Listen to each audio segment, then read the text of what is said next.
Understanding IV fluids, types, administration, and clinical applications. Definition of IV fluids. IV fluids are liquids administered through a vein to maintain hydration, replace lost fluids, and provide essential nutrients and electrolytes. Purpose of IV fluids: to maintain fluid balance, to provide nutrition, example, glucose, to deliver medications or treatments, to manage fluid and electrolyte imbalances. Types of IV fluids: crystalloid solutions, isotonic solutions, same osmolarity as body fluids. Example, normal saline, lactated ringers. Hypotonic solutions, lower osmolarity than body fluids. Example, 0.45% sodium chloride. Hypertonic solutions, higher osmolarity than body fluids. Example, 3% sodium chloride. Colloid solutions contain larger molecules like proteins that don't easily cross membranes. Example, albumin, dextran. Used for volume expansion in cases of severe blood loss or shock. Indications for IV fluids: dehydration. Causes: vomiting, diarrhea, fever, excessive sweating. Treatment: rehydration through IV fluids. Electrolyte imbalances. Common imbalances: hyponatremia, hyperkalemia, hypocalcemia. Corrective measures: administering electrolytes through fluids. Medications and nutritional support.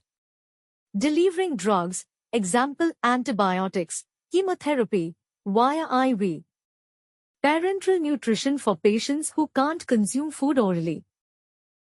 Methods of administration: gravity infusion. Fluid flows through tubing using gravity, used for shorter periods. Pump infusion. Automated devices control the infusion rate. Used for more precise and prolonged administration. Common IV sites: peripheral veins, hands, arms. Central veins, example, subclavian, jugular for long-term administration. Flow rates. Measurement units, ml, drops minute. Adjusting the rate based on patient needs and condition. Monitoring and assessment. Signs of overhydration: edema, shortness of breath, elevated blood pressure. Signs of dehydration: dry mucous membranes, low blood pressure, rapid heart rate, dark urine. Laboratory tests.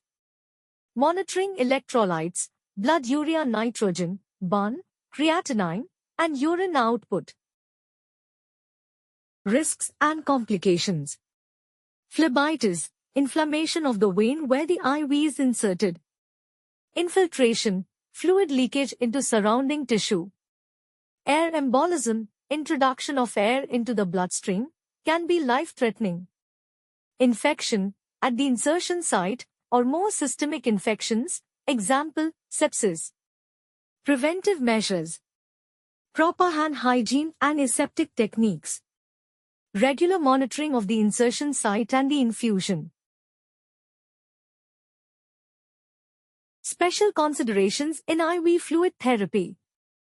Pediatric patients.